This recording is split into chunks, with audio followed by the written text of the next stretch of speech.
So here you can see an object which is placed. Okay, this we call as your A, B. The topmost position you call it as A, and the lowermost position is called as B. So we all know whenever a ray of light gets incident on a point, it will get reflected back. So this is for your A line, I mean A point. And next one is for B point. It is going to hit at this place and it will be reflected like this. So this is a VC.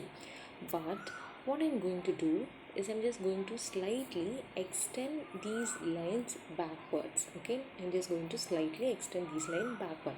So this is the place where my A line actually hits my mirror. So I extend it back.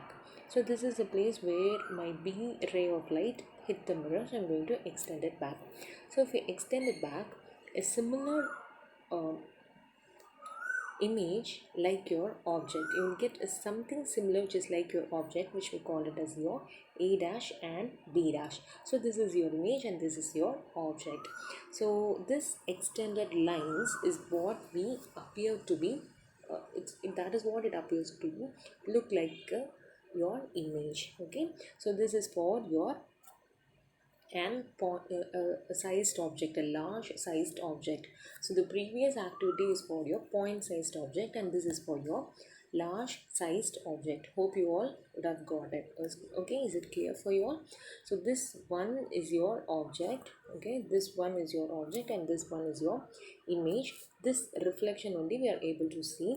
In order to understand how it is working, these dotted lines are drawn by us. Okay, this dotted lines will be drawn by us. Is it clear to you?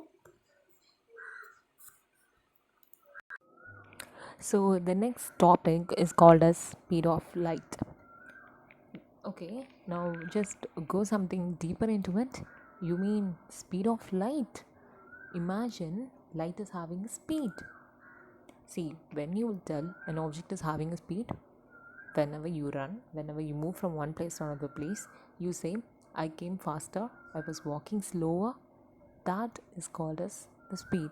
How quickly or how slowly you're moving in a given time from one place to another place. So we saw what is speed in our previous chapters. So theoretically, speed is nothing but distance traveled in a given time. In the same way, your light is also traveling from one place to another place. So, whenever an object or any particle travels, it will have a property which is called as speed.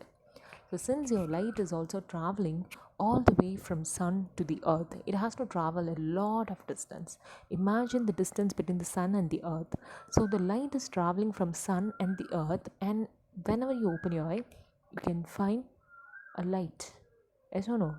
If during the daytime you just open your eyes, you can find a light.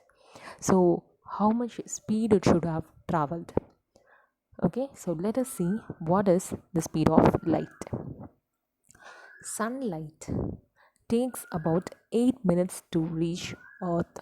So totally it has taken 8 minutes to reach Earth. It has been emitted by the sun. So what is your speed formula? Distance by time taken. So here the distance is given and the time is 8 minutes. So if I divide, I'll get one prominent value, which is this particular value, 3 into 10 power 8 meter per second. So 10 power 8, which means after 1 you have to give 8 zeros. So imagine how fast it is moving on. Just write it down. 3 into 10 power 8. So 1, 2, 3, 4, 5, 6, 7, 8.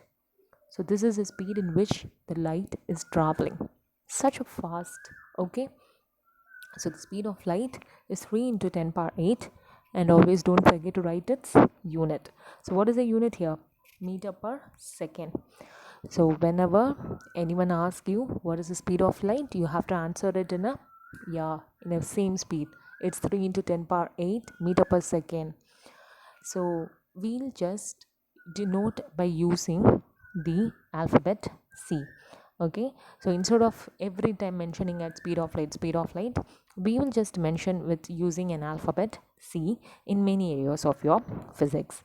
So this was actually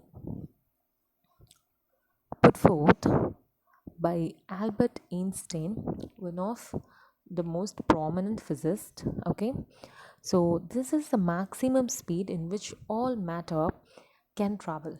Okay, this is the speed in which anything can travel. Beyond this, we cannot travel. Even humans cannot travel in this speed. If you're going to travel in this speed, imagine you cannot survive. So this is the speed in which your electrons, your protons can attain. This is the maximum speed they can travel. So light is also nothing but a part of it. So it travels in a speed that is 3 into 10 power 8. So whenever a light moves from one particular medium to another medium, so first it is going to be in your normal medium, that is, it is in the air medium. Then I'm going to send a light into a glass of water. So what is happening? It has to cross the air medium, then the glass medium, and the water medium. So whenever light travels from one medium to another medium, the speed of the light get decreased. It just slows down because of the materials inside that medium makes the speed of the light to decrease. Okay, it just causes to slow down. So that particular factor is called as your refractive index. The speed of light is slow when it travels from one transparent medium material such as water or glass, then that ratio you call it as your refractive index. So this tabulation shows the speed of light in different medium. So what is the maximum speed? 3 into 10 power 8. So in glass it is 2 into 10 power 8. So you just see drastically how it is differing, 3 and 2. And in water it is 2.25. So this difference, this ratio is called as your refractive index.